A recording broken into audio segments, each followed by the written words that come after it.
Ditemukan luka bekas tembakan di bagian alat kelamin.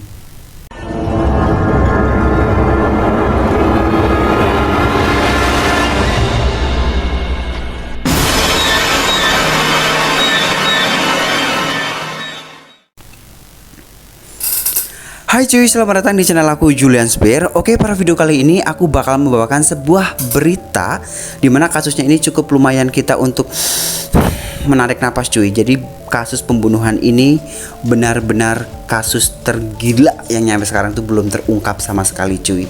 Ini adalah kasus dari Marsina, di mana Marsina ini merupakan aktivis buruh yang bekerja di PT Catur Putra Surya alias CPS, sebuah perusahaan pembuatan jam yang berada di Porong Sidoarjo, Jawa Timur. Di mana si Marsina ini dibunuh secara keji dan sangat-sangat keji. Dan ini merupakan kasus pelanggaran hak asasi manusia terbesar, terberat yang ada di Indonesia dan bahkan menyita seluruh perhatian dunia. Tanpa basa-basi langsung saja kita ke ceritanya. Let's go.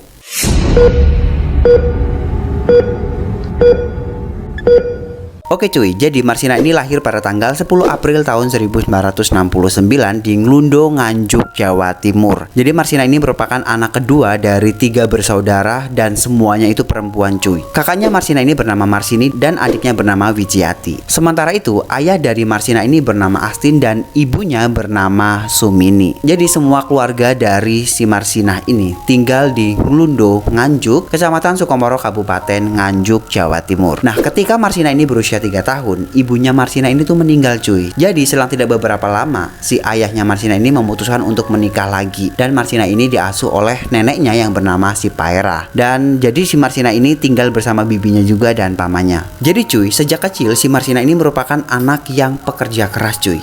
Jadi sepulang sekolah, si Marsina ini sering ngebantu neneknya untuk berjualan jagung, berjualan gabah, dan bahkan guru serta teman-teman SD-nya ini bilang kalau ternyata Marsina ini merupakan anak yang sangat cerdas, anak yang pintar, dan bahkan anak yang pekerja keras cuy. Nah, setamat dari SD, si Marsina ini kemudian lanjut ke SMP Negeri 5 Nganjuk pada tahun 1982. Kemudian setelah lulus dari SMP, dia lanjut ke SMA Muhammadiyah yang berada di Nganjuk dengan biaya bantuan dari si pamannya. Jadi si Marsina ini punya cita-cita ingin sekolah di Fakultas Hukum. Tapi namanya kendala biaya cuy. Jadi Marsina ini harus mengubur mimpinya dalam-dalam. Dan Marsina ini kemudian memutuskan untuk merantau ke Surabaya pada tahun 1989 dan Marsina ini tinggal di rumah kakaknya yang bernama Marsini yang pada saat itu sudah berkeluarga. Ketika si Marsina ini merantau ke Surabaya cuy, jadi si Marsina ini sempat bekerja di sebuah pabrik plastik yang bernama SKW di kawasan industri Rungkut, tetapi gajinya jauh dari kata cukup cuy. Bahkan dia juga harus mencari biaya tambahan dengan cara berjualan nasi bungkus. Dan diketahui juga Marsina ini juga sempat bekerja di sebuah perusahaan pengemasan barang sebelum akhirnya si Marsina ini hijrah ke Sidoarjo dan bekerja di PT CPS pada tahun 1990. Nah, selama bekerja di PT CPS, si Marsina ini dikenal sebagai buruh yang vokal dan bahkan dia juga sering memperjuangkan hak-hak rekan-rekannya. Dan bahkan Marsina ini merupakan anggota dari organisasi Buruh Serikat Pekerja Seluruh Indonesia, unit kerja di PT CPS.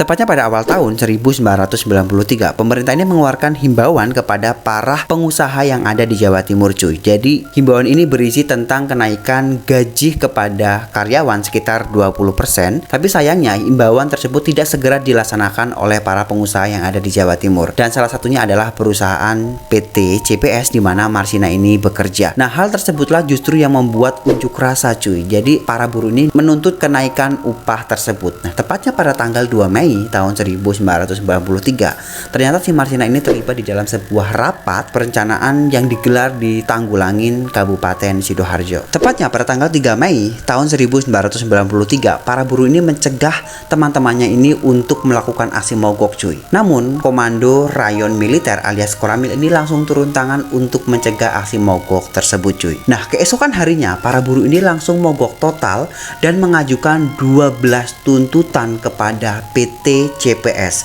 Salah satu tuntutan buruh adalah kenaikan upah yang tadinya 1.700 per hari menjadi 2.250 per hari. Nah, selain itu, mereka juga meminta tunjangan Rp550 per hari yang tetap bisa didapatkan ketika si para buruh ini absen. Marsina ini menjadi salah satu 15 dari perwakilan buruh yang ikut melakukan perundingan dengan pihak perusahaan. Bahkan ia juga masih aktif sampai dengan 5 Mei terkait dengan perundingan-perundingan yang lain cuy. Nah, tepatnya pada siang hari tanggal 5 Mei tahun 1993 ada 13 orang yang ditangkap dan digiring ke komando distrik militer. Jadi mereka ini dianggap telah menghasut para rekan-rekannya untuk melakukan unjuk rasa. Dan bahkan mereka ini dipaksa untuk mengundurkan diri dari PT CPS karena dituduh telah melanggar rapat gelap dan mencegah para karyawan lain untuk tidak bekerja. Pada kala itu, si Marsina ini juga sempat mendatangi Kodim Sidoarjo untuk menanyakan ke-13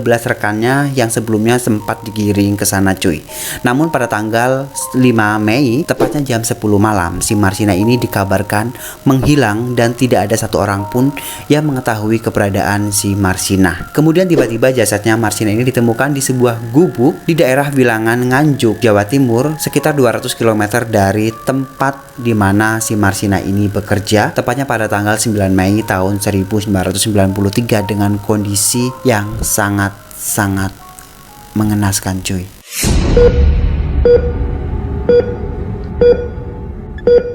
Menurut hasil otopsi dari Rumah Sakit Umum Daerah Nganjuk dan Rumah Sakit Umum Daerah Dr. Sutomo mengatakan bahwa si Marsina ini meninggal sejak tanggal 8 Mei tahun 1993 dan dari hasil otopsi menyatakan banyak sekali luka-luka serta penganiayaan yang cukup berat yang dialami oleh si Marsina.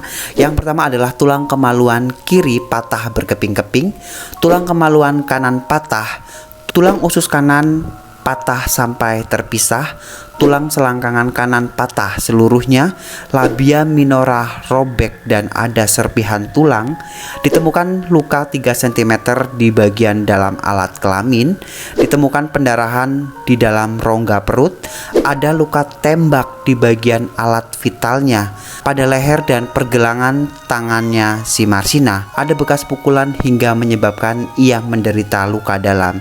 Dan yang paling sedihnya lagi cuy, alat vital si Marsina ini ditemukan benda tumpul yang dimasukkan ke dalam alat vitalnya dan bahkan juga ditemukan luka tembak di bagian alat vitalnya.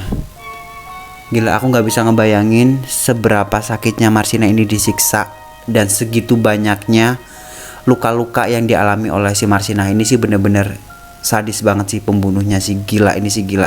Dan bahkan diketahui juga, jadi sebelum dibunuh si Marsina ini sempat disiksa dan kemudian diperkosa. Aduh, gila, ini pembunuhan yang benar-benar parah banget cuy. Menurut kalian gimana? Komen di bawah.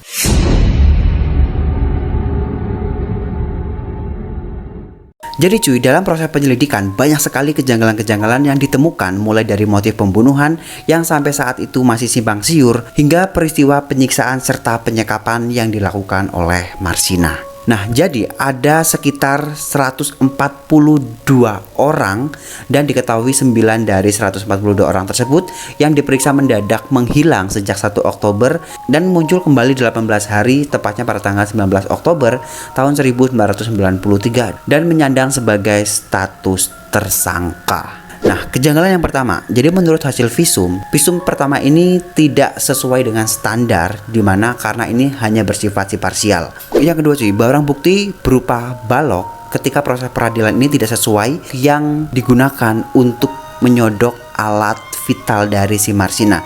Jadi ukuran balok ini tidak sesuai dengan luka yang dialami oleh si Marsina cuy. Jadi ini kayak benar-benar ditutupi. Dan kemudian lantas apa yang menyebabkan si Marsina ini dibunuh cuy? Sekeji itukah mereka berani membunuh Marsina? Dan apakah si Marsina ini memiliki sebuah rahasia besar tentang semua ini? Dan menurut sumber PT CPS, jadi sudah memenuhi tuntutan buruh tersebut dan Marsina ini juga udah merasa lega telah berhasil memperjuangkan hak-hak para buruh yang lain. Gila, aku sih salut banget sama si Marsina, tapi ini benar-benar aku turut prihatin banget ya cuy, turut berbela sungkawa karena emang benar-benar parah banget cuy. Ini pelanggaran HAM yang terparah menurut aku sih. Yang menjadi pertanyaan ini, kenapa sih Marcina ini harus dibunuh gitu loh? Dan segitu kejikah mereka ini membunuh Marcina, nyampe banyak sekali luka-luka yang dia alami, banyak sekali. Aduh, aku nggak bisa ngebayangin cuy. Menurut kalian gimana cuy? Komen di bawah. Oke cuy, itulah kasus dari Marcina yang nyampe sekarang cuy. Dari tahun 1993 nyampe 2023, kasusnya ini belum terungkap sama sekali. Dari kasus sebelum aku lahir dan aku masih menjadi seorang embrio, nyampe sekarang kasusnya belum terungkap sama sekali. Entah ini gimana, aku nggak tahu. Kasus ini nyampe berbelit-belit dan nyampe berangsur-angsur tidak terungkap sama sekali. Dan menurut kalian gimana? Bisa komen di bawah. Oke cuy, buat kalian suka dengan video ini, jangan lupa tekan tombol subscribe, like, dan share ke sosial media kalian. Dan jika kalian pengen aku buat video next selanjutnya, bikin video apa, kalian bisa komentar di bawah. Dan pasti aku bakalan bikin video-video sesuai dengan permintaan kalian. Dan see you.